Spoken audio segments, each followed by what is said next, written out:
जब ऐसे लोगों को हमारा उम्मीदवार बनाकर नहीं दिया और टिकट बेचा और मोदी के नाम पर, अटल बिहारी वाजपेयी के नाम पर सारे लोगों का मत प्राप्त कर चोरों को जिता जिता कर संसद भवन को भरने का काम जारी रखा। सब लोग इतने ज्यादा परेशान हैं कि बदलाव चाहते हैं और उनके पास कल तक कोई विकल्प नहीं था। वही राजद, वही जदयू और वही भाजपा।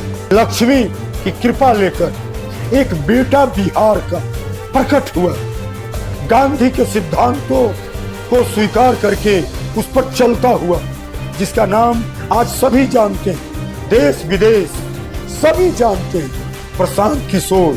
क्या लग रहा है, बदलाव होगा 2025 में? वो तो अवश्य भावी है, प्रकृति का नियम है बदलाव। अभी 6 महीना है चुनाव के अंतराल को, अभी तकरीबन 6 महीना है, उसी के आसपास है। लेकिन 4 विधानसभा का जब आप चुनाव लड़े थे तो उसमें कहीं ना कहीं पार्टी पिछड़ गई थी, तो लोगों का वो भरोसा जो है कहीं ना कहीं पीछे हट रहा है, तो उसको कैसे जीतेंगे? नहीं, ऐसा है, उसका कुछ और संदेश है। अब तो प्रशांत किशोर एक सक्षम राजनीति को लेकर हमारे बीच आए हैं, बड़ी सच्चाई के साथ, बड़ी अच्छाई के साथ, और उन्होंने सब कुछ शीशे की तरह रख दिया है लोगों के समक्ष। अब हर कदम पर लड़ाई, हर कदम पर घुसखोरी, हर कदम पर असहाय अवस्था, कोई देखने सुनने वाला नहीं। तो वहां से मेरे भीतर में एक क्रांति का जन्म हुआ। मैं कोई नेताजी नहीं हूँ, मैं सफेद कुर्ता पैजामा और टोपी पहनने वाला, बात बनाने वाला और सत्ता के लिए उल्टी पुल्टी हरकत करने वाला नहीं हूँ। 2025 बिहार विधानसभा की तैयारी को लेकर सभी विधानसभाओं में सभी पार्टी की तैयारी जोर शोर से चल रही है। जन स्वराज के भी अब जमीनी स्तर पे ऐसे कार्यकर्ता है जो घर घर जाकर डोर टू डोर अपने कैंपेन को चला रहे हैं। अब समझिए, हमारा एक मुहिम है कि बिहार में हर विधानसभा में पहुंचकर जन स्वराज पार्टी के अलावा लोगों की क्या राय है अन्य पार्टी को लेकर। जैसे आप जानते हैं कि एनडीए एक साथ चुनाव लड़ रही है, जिसमें जदयू, बीजेपी, रालोसपा, लोजपा सभी एक साथ है। वही महागठबंधन की बात करें तो अभी फिलहाल कांग्रेस और आरजेडी का गठबंधन देखने को मिल रहा है। लेकिन बिहार में तीसरे विकल्प के तौर पे जन स्वराज की जो एंट्री है, अब बड़े ही उतार चढ़ाव देखने को मिल रहा है। हमने सोचा कि आज चौपाल लगाया जाए और हमारे साथ एक युवा साथी भी हैं और हम जानने का प्रयास करेंगे कि आखिर इन लोगों के मन में क्या चलता है। सीतामढ़ी की धरती माता सीता की यहाँ प्रगटे स्थली है और उसी के जस्ट बगल में रीगा विधानसभा पड़ता है। हमारे इस चौपाल में आपका बहुत बहुत स्वागत है। क्या है गांव का माहौल, हमें समझाइए। हम पहली बार आए हैं रीगा और हम जानना चाहते हैं कि आप लोग क्या खिचड़ी पका रहे हैं गांव में, कैसा है माहौल अभी? देखिए, जो मौजूदा सरकार है उसकी तो इतनी ज्यादा छीछा लेदर हो चुकी है कि आने वाले चुनाव में वो मुंह दिखाने के काबिल नहीं रहेगा, क्योंकि ये भारतीय जनता पार्टी हो या जदयू हो, सैद्धांतिक रूप से दोनों बिल्कुल एक दूसरे के विपरीत हैं। लेकिन सत्ता के लिए दोनों का गठजोड़, निर्लज्जता की पराकाष्ठा, इन चीजों को लोगों ने देखा है बार बार। नीतीश कुमार अगर पलटू जी हैं तो भाजपा के लोग पछलग्गू जी है, और अजीब माहौल है। ऐसा लगता है कि राजनीति अब सेवा के लिए नहीं, सौदा के लिए जानी जाएगी। ऐसे में एक एक बच्चा, एक एक व्यक्ति, एक एक महिला, सब लोग इतने ज़्यादा परेशान हैं कि बदलाव चाहते, और उनके पास कल तक कोई विकल्प नहीं था। वही राजद, वही जदयू और वही भाजपा। इस बीच अचानक पश्चिम क्षितिज से सूर्य की तेजस्विता लेकर, सरस्वती की मेधाविता लेकर और लक्ष्मी की कृपा लेकर एक बेटा बिहार का प्रकट हुआ, गांधी के सिद्धांतों को स्वीकार करके उस पर चलता हुआ, जिसका नाम आज सभी जानते हैं, देश विदेश सभी जानते हैं, प्रशांत किशोर, अचानक सारे लोगों का प्यार, भरोसा उनकी ओर जा रहा है। एक सवाल है जा मेरा, रहा एक सवाल है मेरा कि अचानक से ये बदलाव कैसे हुआ? जमीनी स्तर पे लोग जुड़े कैसे? आप जैसे प्रशांत किशोर जी के साथ आप क्यों चले गए? ऐसा- पार्टी तो बहुत है आपके क्षेत्र में। हाँ, ऐसा है कि देखिए, मैं जब विद्यार्थी जीवन में था तो मेरे पिताजी का अचानक देहावसान हुआ। मुझे ना अचानक घर की ओर लौटना पड़ा, और जब जब गांव के जीवन में रहते हुए छोटी छोटी बातों के लिए मैंने पाया कि हर कदम पर लड़ाई, हर कदम पर घुसखोरी, हर कदम पर असहाय अवस्था, कोई देखने सुनने वाला नहीं। तो वहां से मेरे भीतर में एक क्रांति का जन्म हुआ। मैं कोई नेताजी नहीं हूँ, मैं सफेद कुर्ता पैजामा और टोपी पहनने वाला, बात बनाने वाला और सत्ता के लिए उल्टी पुल्टी हरकत करने वाला नहीं हूँ। मैं अपने अधिकार और अपनी सुख सुविधा जो सीतामढ़ी और पटना और दिल्ली के लोगों को मिलती है, उसके लिए मेरी लड़ाई अनचाहे शुरू हो गई, और होते होते मैं आगे बढ़ता गया और फिर लोग मुझे नेता कहने लगे। उसी बीच में अटल बिहारी वाजपेयी का पदार्पण हुआ और उनका भाषण सुनने को मिला, और मैं उनका दीवाना हो गया, उनकी विद्वता का, उनके चरित्र का, उनकी सच्चाई का। और उसके बाद मैं भारतीय जनता पार्टी का लगातार बगैर किसी पद पर रहे हुए उसके सभी आंदोलनों का नेतृत्व किया और बड़ी आशा के साथ संघर्ष करता रहा। और एक ऐसा समय आया जो विश्वास नहीं हो रहा था, एक ऐसा समय आया जब ये सरकार में आ गई। लेकिन दुख इस बात का है कि मैं मूर्छित हो गया। मैंने देखा कि जो कांग्रेस के समय नेतृत्व कर रहे थे, जो बदल कर वही लोग जो लालू के साथ गठजोड़ करके नेतृत्व कर रहे थे, वही अब भारतीय जनता पार्टी की ओर से टिकट लेकर आया और अब वो मेरा नेता बन बैठा। अच्छा, बेसिकली आपका बीजेपी से नाराजगी इस बात से है कि उन्होंने ऐसे प्रत्याशियों को टिकट दिया जो पहले लालू में और कांग्रेस में हुआ करते थे, जिनके खिलाफ आंदोलन आप लड़ते थे, उनको टिकट दिया गया, ये नाराजगी है। लेकिन एक सवाल है, आप बहुत ही अच्छा भाषण भी करते हैं, बोलते भी हैं। इससे पहले हमने देखा कि जनसुराज के कुछ लोगों को जुटाकर और गांव घर की महिलाओं को जुटाकर आप उनसे अपनी बात रख रहे थे और समझा रहे थे कि प्रशांत किशोर क्यों जरूरी है। क्या लग रहा है, बदलाव होगा 2025 में? वो तो अवश्य भावी है, प्रकृति का नियम है बदलाव, और कल तक तो नहीं था कोई विकल्प। जदयू, भाजपा, राजद, ये नहीं तो वो नहीं तो वो।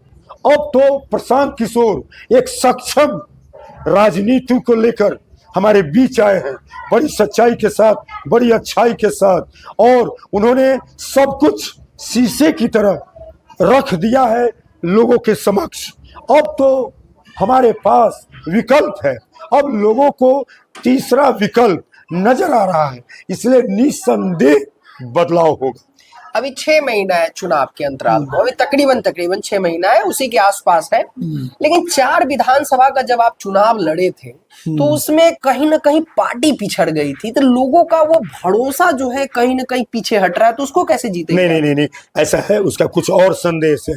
मैं इमामगंज, गया का इमामगंज विधानसभा क्षेत्र में मैं वहां पे तैनात था, और लगभग 25 रोजों तक एक एक घर, एक एक लोग से जाकर मिला था, एक एक व्यक्ति से वहां मेरी दोस्ती हो गई, और वहां 33,103 वोट लाने में मैं सफल रहा। दरअसल क्या है कि प्रशांत जी शिखर से लुढ़ के व्यक्ति को फिर से शिखर पर पहुंचाने के अनुभवी लोग हैं। शून्य को शिखर पर ले जाने का अभ्यास या अनुभव प्रशांत जी के पास नहीं है। इसलिए क्या हुआ कि अनायास हमें उस क्षेत्र में भेजा गया, उपचुनाव में अनायास भेजा गया, जहां पर पहले से 50 वर्षों से स्थापित राजनीतिक संगठन मौजूद था। वैसे में हम लोग अनायास पहुंचकर बगैर किसी परिचय परिचय के लोगों से मिले हिले, मुश्किल से 10 दिन 12 दिन में, और हमें अपना चुनाव चिन्ह 10 रोज पहले, चुनाव के 10 रोज पहले प्राप्त हुए। उस चुनाव चिन्ह को लोगों के दिलों में बैठाना कितना कठिन हो सकता है, आप समझ सकते हैं। और वो जो हमारे विरोधी थे, जो केंद्र में मतलब मंत्री थे, मंत्री पिता थे, मंत्री पुत्र थे, है ना, वो लोग जो आप जान ही रहे हैं, जीतन राम मांझी जी, वो लाव लश्कर लेकर लोगों में प्रभाव छोड़ रहे थे। उन्होंने बाद में धन की बोरियां पलट डाली। इसके बाद भी लोगों ने हमारे पहचान को, हमारे चिन्ह को, चुनाव चिन्ह को, जो बैग छाप था, स्कूल बैग छाप, उसको याद रखा और हमको उनसे मात्र 10,000 कम मत दिया। तो इसको आप हार समझते हैं? गांव घर में आप जब भी जाते हैं लोगों के बीच, नीतीश जी बहुत सालों से राज करते आ रहे हैं, लालू जी ने भी इस बिहार को देखा है, समझा है, राज किया है, तो क्या चर्चा अभी क्या है गांव का माहौल, उनकी बदहाली की स्थिति क्या है? ऐसा है कि लालू की तो बात ही न कीजिए, अब रह गए नीतीश जी। तो आए दिन सभी लोगों को मोबाइल पर ऐसी ऐसी चीजें मिल गई हैं जो महिलाओं के अनादर से लेकर और कुछ इतनी गंदी गंदी बात कि सबके हृदय में नीतीश जी से नफरत सी हो गई है। और भाजपा से जो प्यार मोहब्बत है भी, तो भाजपा का नीतीश का उल्टा पुल्टा साथ, ये भाजपा की मर्यादा और भाजपा का जो उज्जवल चरित्र है, इसको मटिया मेट, इसको काला कर दिया है।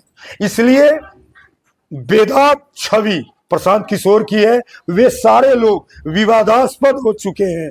उन लोगों के बारे में चरित्र चित्रण करना बहुत कठिन काम है। गांव में समस्या क्या क्या है, लोगों के बीच अभी क्या देखने को मिलता है? आप जुड़े हुए हैं जी, क्षेत्र से। देखिए, समस्या नली गली और नल जल और ये पढ़ाई और ये क्या क्या, इन सब को छोड़िए, सारे लोग इसलिए बदलाव चाहते हैं कि कुछ भी जो सरकार की योजना है पटरी पर नहीं है।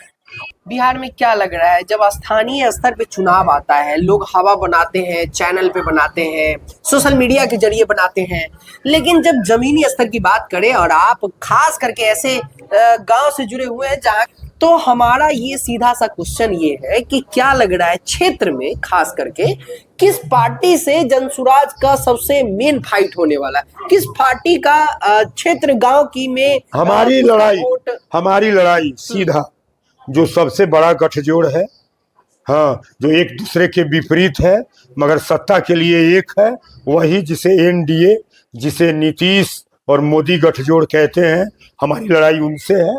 और पिछले दिनों मैं उन्हें हराना चाहा था और वही जीत गए। तो वह गलती इस बार नहीं होगी, क्योंकि हमारे पास 6 महीने का समय है, उसमें मेरे पास 15 से 20 रोजों का समय था।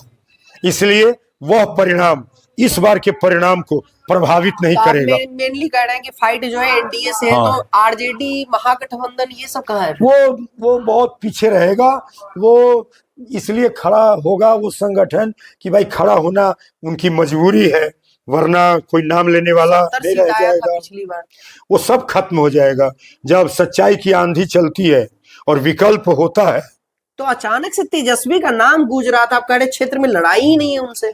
कोई लड़ाई इसलिए नहीं है कि प्रशांत जी का कहना है कि जहां पर लोहा है, तांबा है, पीतल है, इस प्रकार के चरित्र के लोग जहां खड़े होंगे, वहां पर मैं प्लेटिनम, डायमंड और गोल्ड जैसा चरित्र वाला उम्मीदवार दूंगा, ये सबको मात कर देगा। से अपनी एक बात रखना चाहता हूं। बताइए।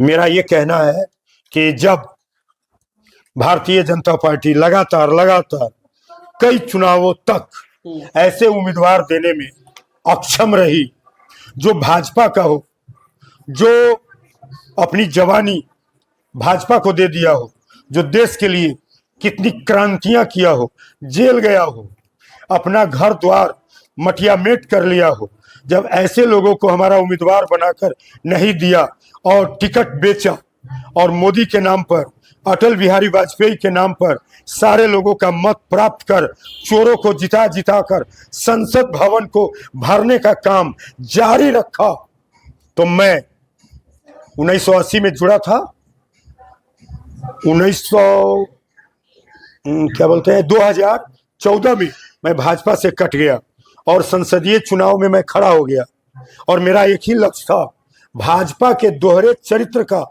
पर्दाफाश। मेरा लक्ष्य न जीतना था न मेरा लक्ष्य हारना था।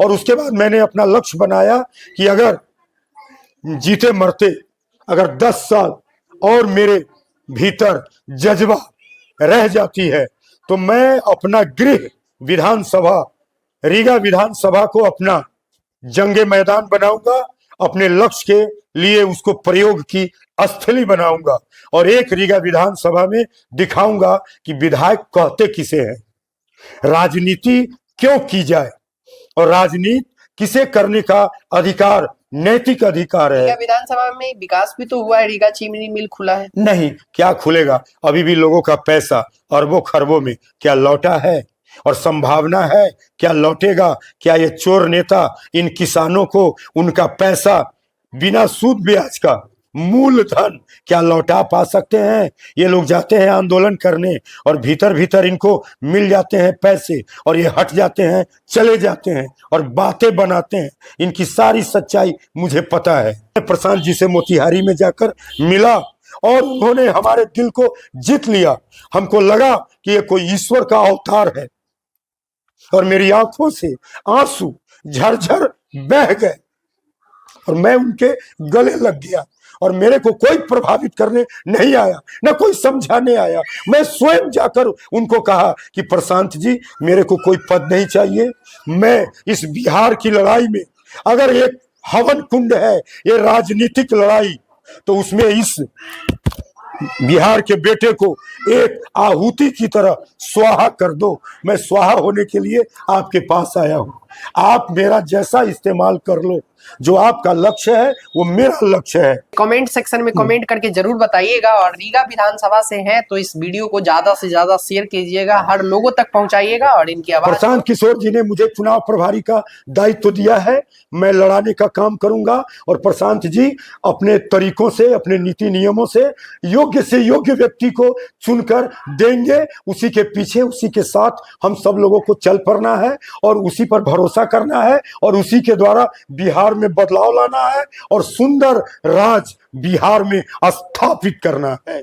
धन्यवाद मेरे भाइयों, मेरे जनता जनार्दन, मेरे पारिवारिक मित्रों।